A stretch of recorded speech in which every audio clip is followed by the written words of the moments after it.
Hinamak na manugang. Kabanata 177. Hindi napigilan ni Alex Dixon ang pagtawa. Pinaalalahanan niya si Elder Shaw, huwag uminom ng gamot na ito. Umiling si Shou Changqi na may mapait na ngiti. Ang panimulang presyo ng kahon na ito ng gamot ay 20 milyon. Lahat ng mayayaman sa Haicheng ay naglalayon dito. Titingnan ko lang kung talagang may mahiwagang epekto ito. Sinabi ni Alex Dixon, Elder Shaw, tawagan si Li Tailei at sabihin sa kanya na huwag magbid. Matapos paalisin si Shou Changqi, nagalit si Alex Dixon sa kanyang puso. Gusto niyang pumunta at makipag-ayos kay Zhang Ermao, ngunit pagkatapos ay naisip niya itong muli. Malamang kinuha na ng matandang fogey na ito ang pera at tumakas na agad-agad. Kaya lang niyang sumuko at magdasal sa kanyang puso na sana ay huwag itong ibid ni Elder Shaw. Kahit na mabisa ang gamot na hinugot mula sa hukay ng pataba, sino pa ang makakakain nito? Pagkabalik ni Alex Dixon sa kanyang silid, nakita niyang marami pang natitira pang mga halamang gamot. Ang ilan sa mga mahahalagang halamang gamot ay itinapon, ngunit ito ay nakakalungkot. Ginamit niya ang mga materyales sa kanyang mga kamay upang makagawa ng isa pang 2 uri ng gamot. Ginamit niya ang natitirang materyales ng repairing ointment at iba pang mga halamang gamot para gawin ang Black Jade repairing ointment na may ilang beses na mas malakas na epektong panggamot. Sa 9 Profound Heaven Scripture, ang Black Jade repairing ointment ay orihinal na isang medicinal paste, ngunit ang ganitong uri ng medicinal paste ay kabilang sa immortal na grado. Gayunpaman, sa mga mata ni Alex Dixon, napakaraming immortal grade spirit medicines. Ang Black Jade repairing ointment ay isang pangkaraniwang bagay lamang. Ngunit sa mata ng mga mortal, ito ay isang napakahalagang halamang gamot na maaaring bumuhay sa mga patay. Hindi niya alam kung saang sinaunang medikal na libro ang natutunan ng Ren family, ngunit talagang nakagawa ito ng isang sira na Black Jade repairing ointment. Pagkatapos kumpletuhin ang Black Jade repairing ointment, wala na masyadong medicinal drugs. Ito ay walang silbi upang iwanan ito. Sayang naman kung itapon. Si Alex Dixon ay casual na nagpino ng ilang panggamot na likido at mayroon lamang isang maliit na tasa. May nakita siyang bote sa mata at nilagyan niya ito ng laman. Matapos magtimpla ng ointment sa loob ng isang araw sa silid, bumangon si Alex Dixon at nag-ehersisyo sandali. Pumunta siya sa batika sa harap ng bakuran para tingnan. Nakarsik si Elder Shaw at nagpahinga sa kwarto. Nagpalit na si Chen Xiaojiao ng puting uniforme sa pagsasanay at nakaupo sa bulwagan upang humingi ng konsultasyon. Ang kanyang itim na buhok ay nakatali at ang kanyang puting damit ay kasing puti ng nyebe. Seryoso niyang kinukuha ang pulso ng pasyente. Kung ikukumpara sa mainit na imahe ng pagsusuot ng katad na damit at karera, siya ay tulad ng isang ganap na naiibang tao. Nakita ni Alex Dixon na nakapila sa mahabang pila ang pasyente kaya hindi niya ito inistorbo. Tumayo siya sa di kalayuan at pinagmamasdan siya. Ang mga pasyente na dumating para sa konsultasyon ay hindi malubhang sakit. Ang diagnosis ni Chen Xiaojiao ay hindi masama. Sa ilang sandali, magsusulat siya ng isang race eta, at ang bilis ay mabilis at tumpak. Nakita rin ni Chen Xiaojiao si Alex Dixon. Bahagya itong tumango sa kanya at hiniling na maghintay sandali. Nang makita siyang nagpapanggap na malalim, natawa si Alex Dixon sa kanyang puso. Alam niyang nagpapanggap siya. Natatakot na siya ay naiinip na at gusto nang tumakas. Naglakad si Alex Dixon sa likuran niya at tumayo roon para makita kung paano niya siya tutuklasin at gagamutin. Sa sandaling ito, nagkaroon ng kaguluhan sa pasukan ng klinika. Sumimangot si Chen Xiaojiao at itinaas ang kanyang ulo para magtanong, ano ang nangyari. Nakita niya ang isang matandang lalaki na nakasuot ng berdeng roba at ang mga kamay ay nasa likod. Buong pagmamalaking itinaas niya ang kanyang ulo na may hitsura ng paghamak.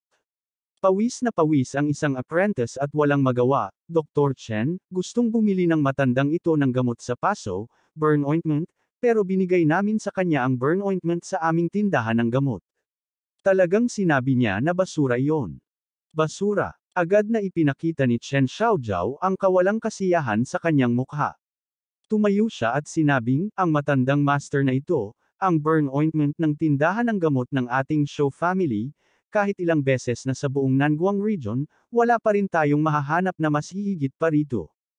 Kung hindi mo maintindihan, huwag mo nang maintindihan, husgahan mo ako. Malamig na sumangot ang matanda mula sa kanyang ilong.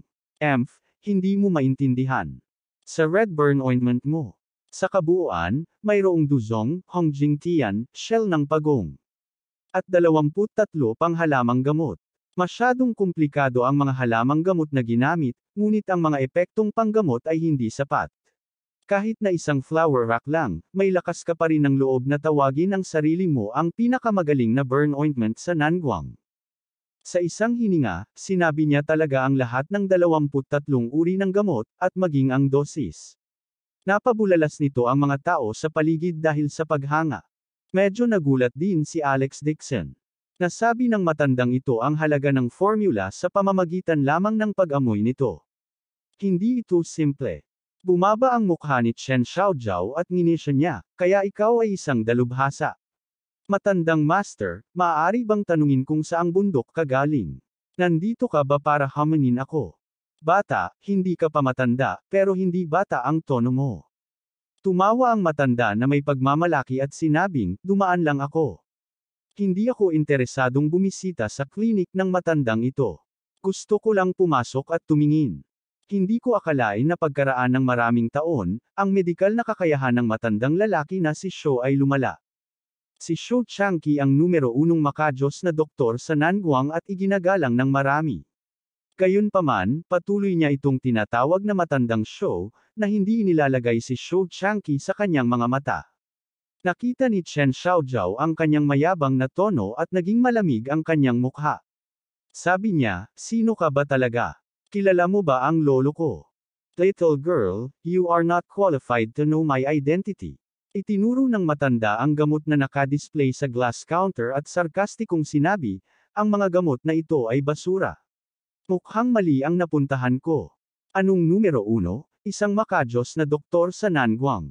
Isa lang itong hindi karapat-dapat na reputasyon. Pagkasabi noon ay hindi na niya ito nililinggan pa at naglakad na papunta sa pinto. Galit na galit si Chen Xiaojiao na halos sumabog. Napatakbo ang matandang ito ng walang dahilan. Itinuro niya ang kanyang daliri sa gamot ng Shou family at casual na sinabing basura. Pagkasabi nun ay umalis na siya.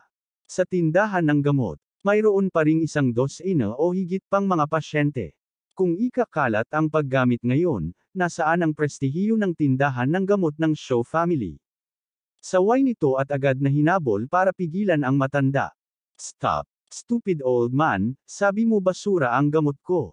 Kung may kakayahan ka, bakit hindi mo subukan? Anong mahirap dun? Buong pagmamalaking pinag-krus ng matanda ang kanyang mga kamay sa likod at casual na itinuro ang isang kahon ng gamot sa kabinet ng gamot. Sinabi niya, kunin mo ang luohan pil ng iyong pamilya na maaaring bumuhay ng dugo at makapagpapalit ng dugo. Halimbawa, mayroong kabuoang 19 na halamang gamot, kabilang ang Scarlet Scorpion, Jing Tian.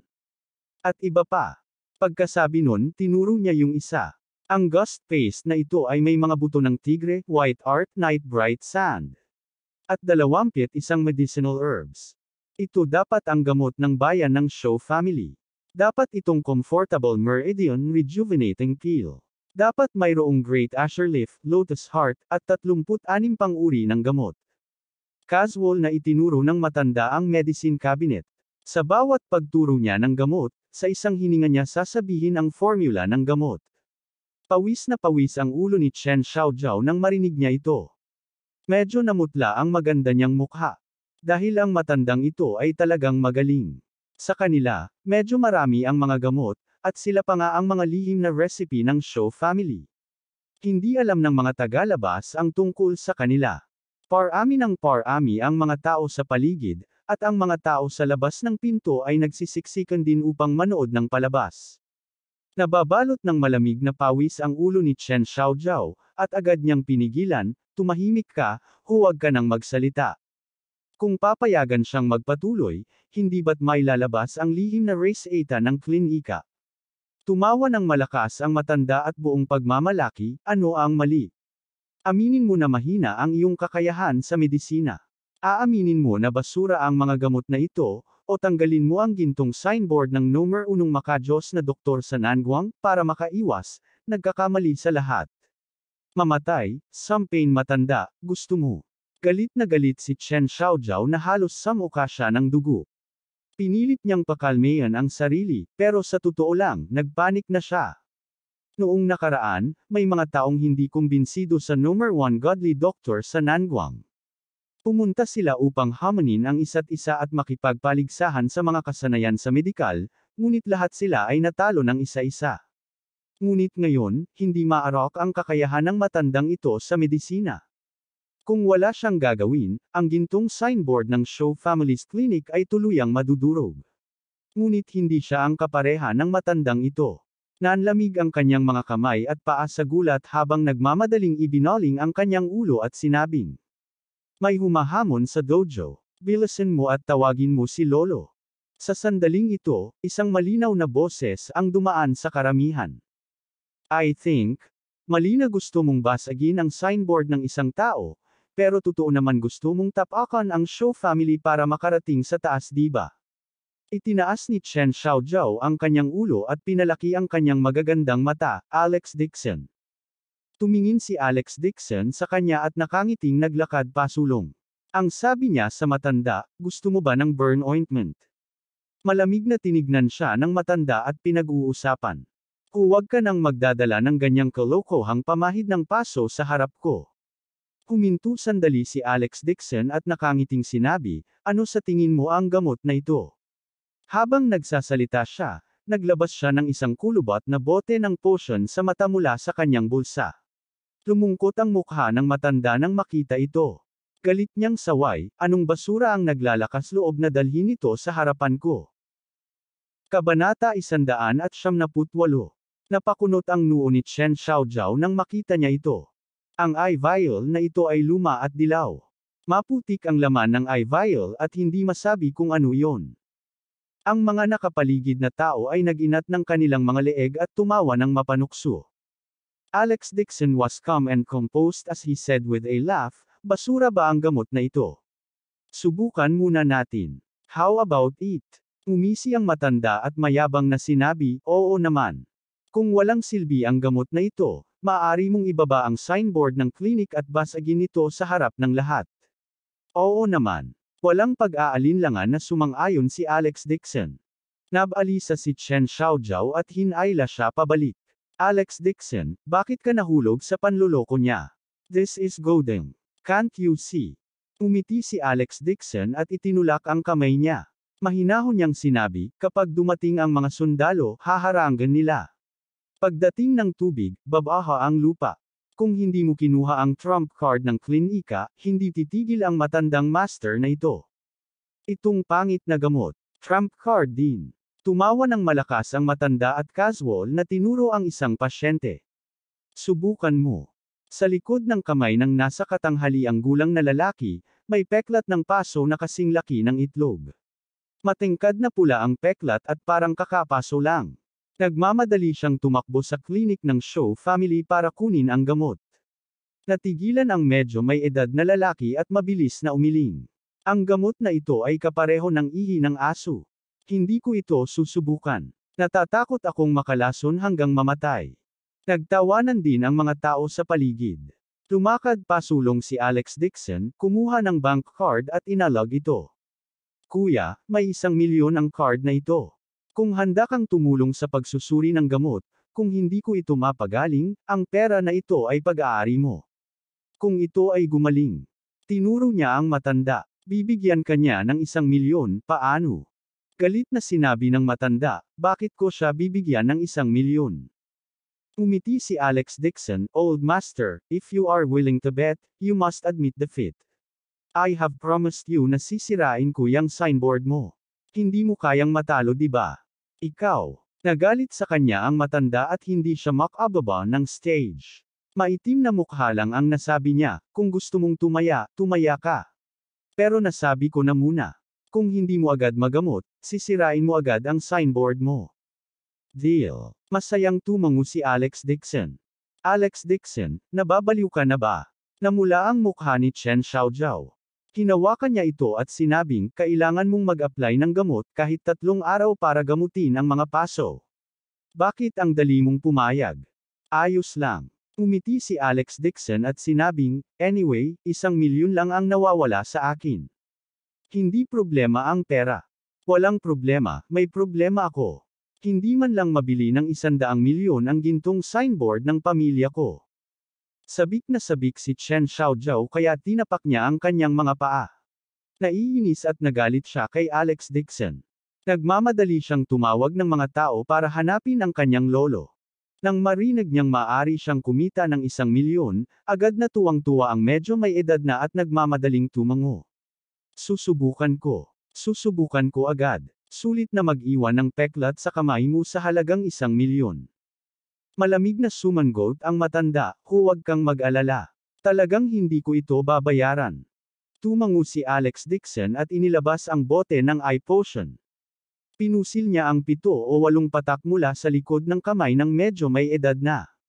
Sa sandaling mapisil ang Gayuma ay agad na lumutang sa hangin ang isang halimuyak na tila gamot ngunit hindi gamot. Nagkaroon pa ng mahinang halimuyak ng bulaklak na nagpapataas ng loob ng mga tao kapag naamoy nila ito. Huminga ng malalim ang matanda at biglang napalitan ng gulat ang kanyang ekspresyon. Panay ang titig ng kanyang mga mata sa medyo may edad na lalaki. Anong gamot ito? Hindi na talaga masakit ang kamay ko.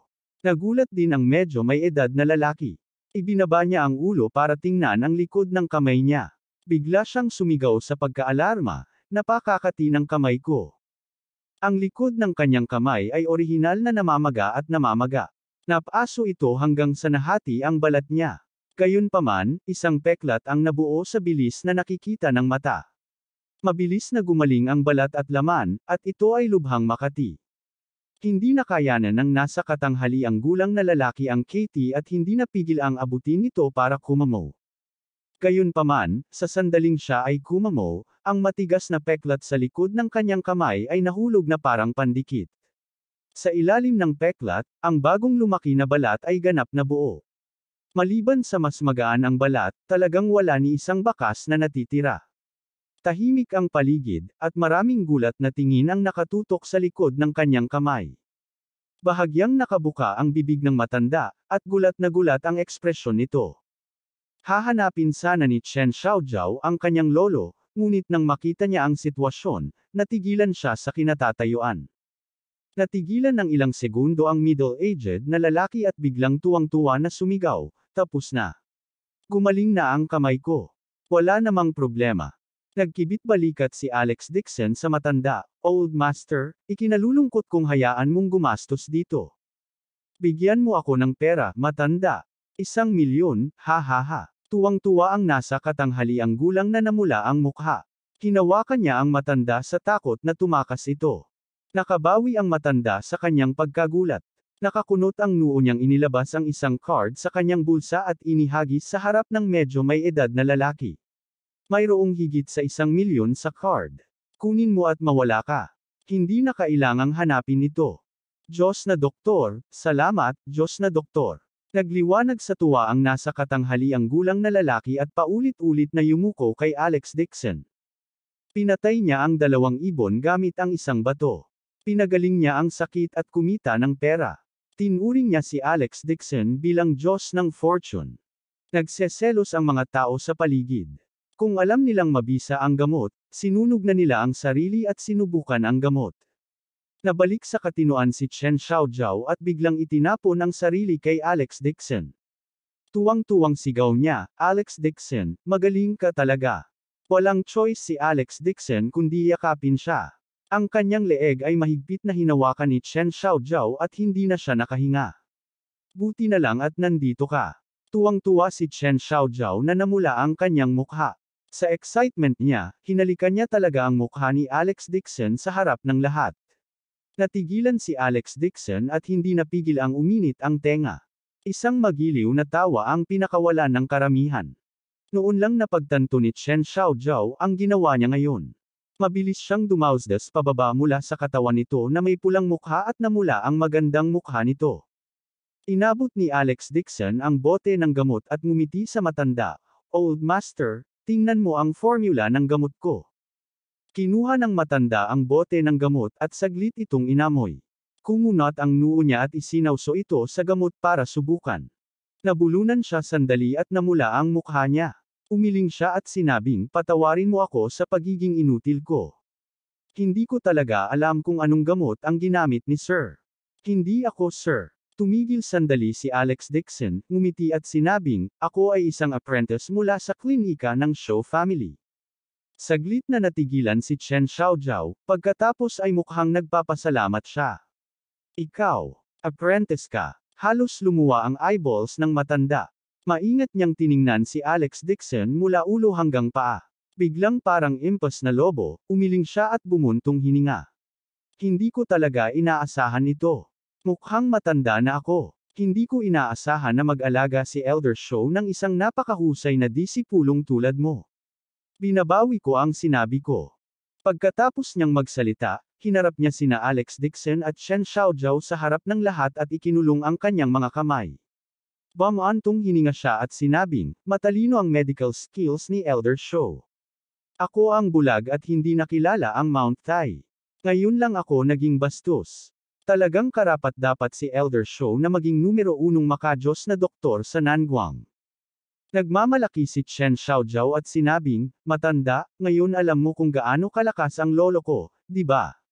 Kung hindi dahil sa pagka-carsake ng lolo ko, mas lalo kang natalo ngayon. Namula ang matanda at muling yumuko sa kanya. Ako ay bulag upang hindi makilala ang Mount Tai.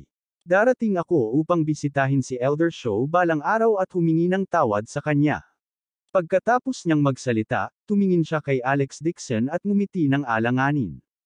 Mr. Dixon, itong bote ng gamot. Maaari mo bang ibenta sa akin? Handa akong bilhin ito ng 10 milyon. Kabanata 199. This bottle of medicinal liquid is a defective product to me. I can casually refine it for fun. Dahil gusto mo, kunin mo na lang. Nakangiting sabi ni Alex Dixon. Nakita niyang hindi masamang tao ang matandang ito. Kaya lang, ang kanyang ugali ay masyadong prangka, at ang kanyang ugali ay mas marahas kaysa kay Elder Show. Ang sinumang nagtataglay ng sukdulang kasanayan ay magkakaroon lamang ng ilang mga problema. At ang mga medikal na kasanayan ng matandang ito ay malamang na mas mataas pa kaysa kay Elder Show. Marahil siya ay isang ekspertong medikal sa buong bansa. No wonder sobrang yabang niya. Kupas na produkto. Casual na pinino lang ito para sa kasiyahan. Tihim na napalunok ng laway ang matanda. Ang may sira na produkto na pinag-usapan ng iba ay parang isang kayamanan sa kanya. Ang mga medikal na kasanayan ni Old Man Show ay umabot na sa ganoong antas. Kahit na ang isang apprentice ay mas malakas kaysa sa kanya. Nagmamadaling itinago ng matanda ang gamot sa kanyang dibdib. Sinabi ni Xingzong, salamat, sir. Tinuruan ako ngayon. Ang apelyido ko ay Lu, at ang pangalan ko ay Lu Hangjian. Ako ay mula sa National Clinic ng Jing City. Nagpakatanga ako ngayon. Kung may pagkakataon sa hinaharap, mangyaring pumunta sa National Clinic. Pambansang klinika. Agad na napasigaw ang karamihan sa gulat.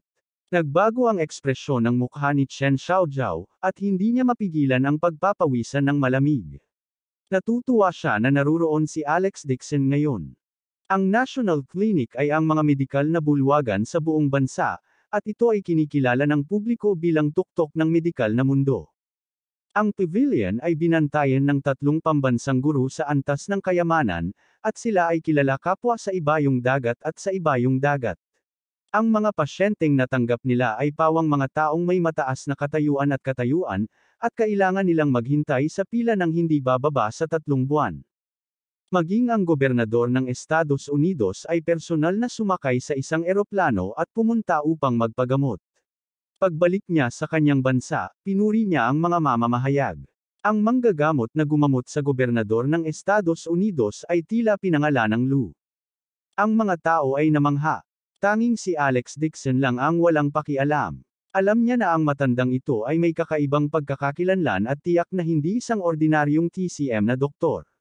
Ang mga medikal na kasanayan ng matandang ito ay hindi mas mababa kaysa kay Shou Changqi. Tumalikod ang matanda at umalis na puno ng hiya ang mukha. Si Chen Xiaojiao ay bumalik sa kanyang katinoan at apurahang sinabi, Alex Dixon, bakit mo basta-basta binigay ang mahalagang gamot sa isang tao? Tiyak na gusto niyang saliksikin ang race eta nang nakuha niya ito. Umiti si Alex Dixon at sinabing, hayaan mo siyang pag-aralan ito. Ang pagpino sa gamot ay orihinal na para gamutin ang mga sakit at iligtas ang mga tao. Kung talagang sinasaliksik niya ito, ang paggamit nito sa paggamot ng mga sakit at pagligtas sa mga tao ay isang magandang bagay din. Agad na naghiyawan at nagpalakpakan ang mga tao sa paligid. Bumulong si Chen Xiaojiao, tanga ka ba, kung ibebenta mo itong medicinal formula sa manufacturer, ito ay 1 hanggang 200 milyon man lang. Walang pakialam si Alex Dixon dahil ginamit niya ang immortal na pill refinement technique na nakatala sa 9 profound heaven scripture para pinuin ang medicinal liquid. Ito ay hindi isang bagay na maaaring maging isang ordinaryong tao. Kahit na kinuha ng matanda ang panggamot na likido, sa karamihan, maaari lamang niyang basagin ang isang bahagi ng formula ng gamot. Gayunpaman, kahit na ano, tinawag ni Alex Dixon ang kanyang sarili na isang apprentice, at natalo ang matanda. Ito ay lubhang nayanig ang reputasyon ng ospital ng Shou family. Nakaramdam ng pasasalamat si Chen Xiaojiao kay Alex Dixon. Nang marinig ni Shou Changqi ang balita, lumabas siya at labis na nagpapasalamat kay Alex Dixon. Ang kalaban ay si Lu Hongjian mula sa National Clinic, at iyon ang makajos na doktor sa antas ng palasyo.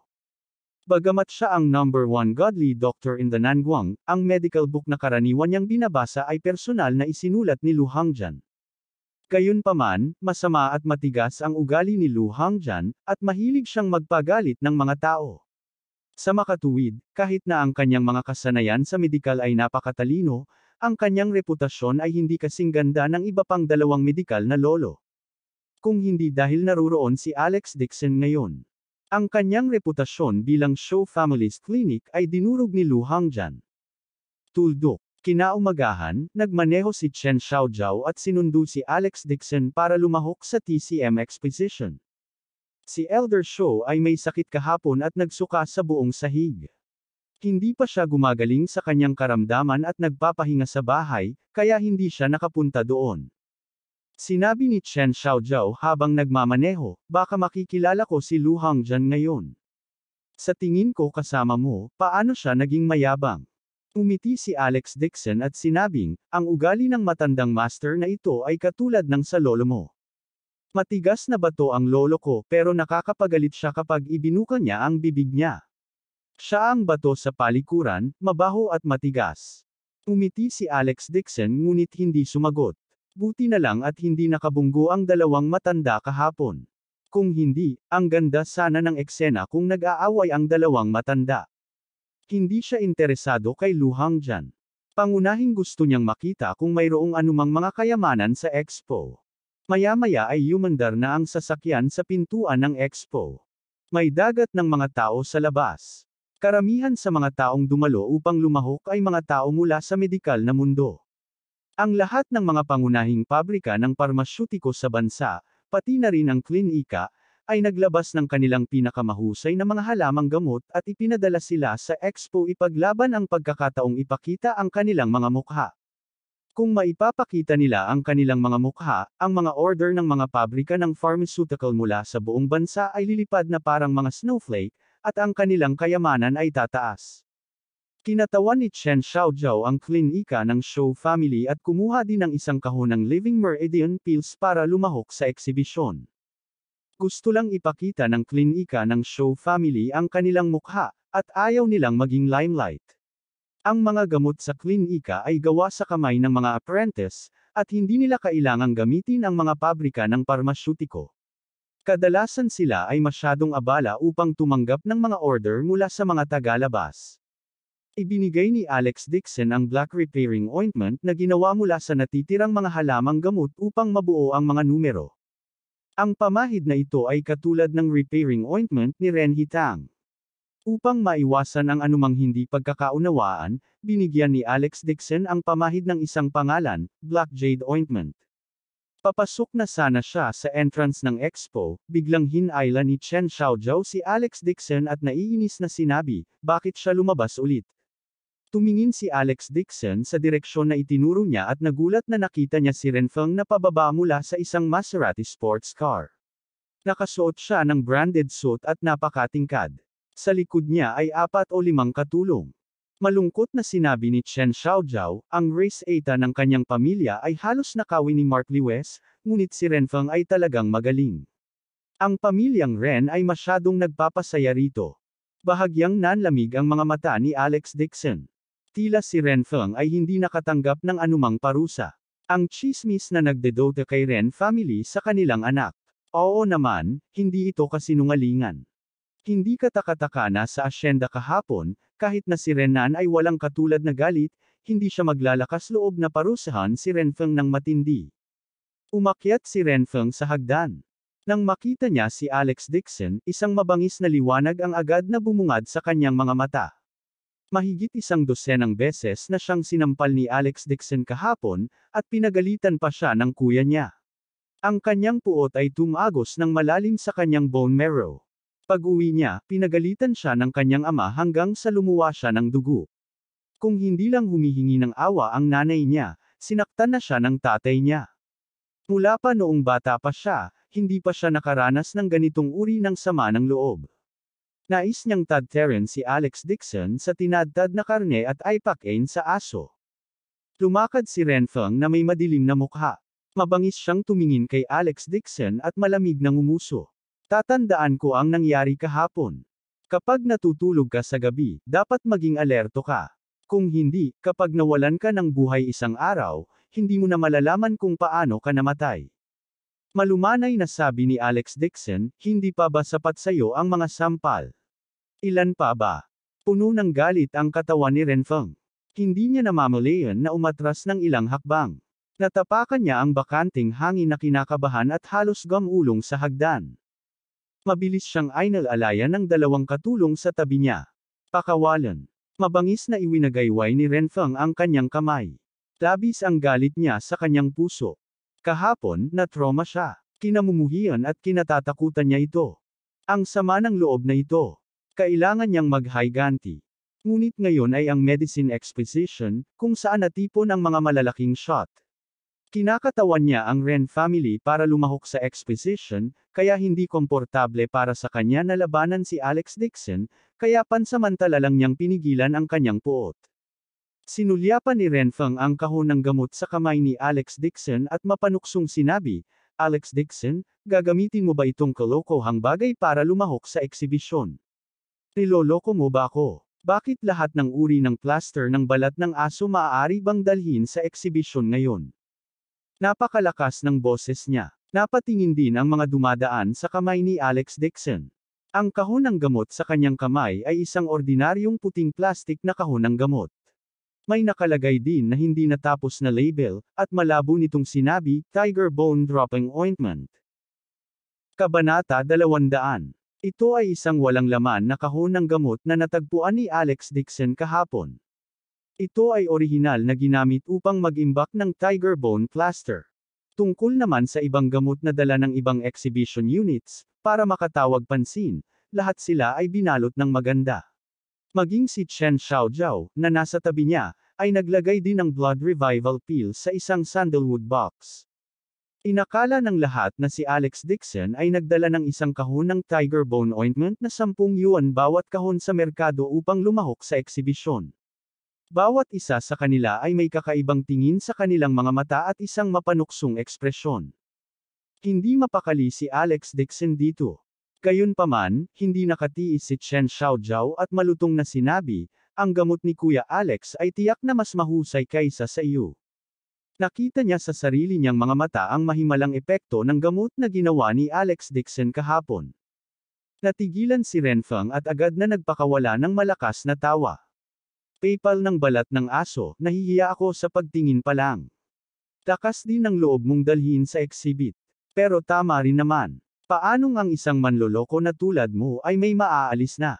Ang kuya ko naman, nabulag din ng kasakiman at talagang nagtitiwala sa iyo. Sa sandaling ito, isang figure ang lumakad mula sa likuran. Nang makita niya si Alex Dixon, natigilan siya. Si Alex Dixon, gayunpaman, ay nakita niya at kumunat ang noo. Hindi niya inaasahan na talagang lalapit si Megan Lewis kay Renfeng. Kahapon, nang magnakaw siya ng gamot, talagang hindi siya nasaktan at nakipaghalo ulit sa kanya. Nang makita ni Megan Lewis si Alex Dixon, nagngangalit ang kanyang mga ngipin. Kung hindi dahil sinira niya ang magandang balita kahapon, hindi siya mahuhuli. Pagkatapos nito, umiyak siya at nagpaliwanag, sinabi na hindi ninakaw ni Mark Lewis ang gamot. Hindi lang niya alam ang gamot at hindi niya alam kung anong gamot ang makakapagpagaling sa kanyang mga kamay. Kaya naman inilagay niya ang gamot sa kanyang bulsa at nagplanong subukan ito. Sinamahan din niya si Renfeng sa hotel para kumuha ng kwarto. Ginamit niya ang lahat ng kanyang kakayahan sa kama at gumamit ng beauty trick para makuha ang puso nito. Noon lang niya tinakpan ang bagay na ito. Nakakabighani ang ekspresyon ni Renfeng. Talagang pinaniwalaan niya ang paliwanag na ito na puno ng butas. Lalo pa niyang hinanap ang kanyang nakitang kapatid na si Renan at sinabihan itong huwag ipaalam sa kanyang ama ang bagay na iyon. Nang makita si Alex Dixon na nakakilala kay Megan Lewis, hindi natuwa si Renfeng.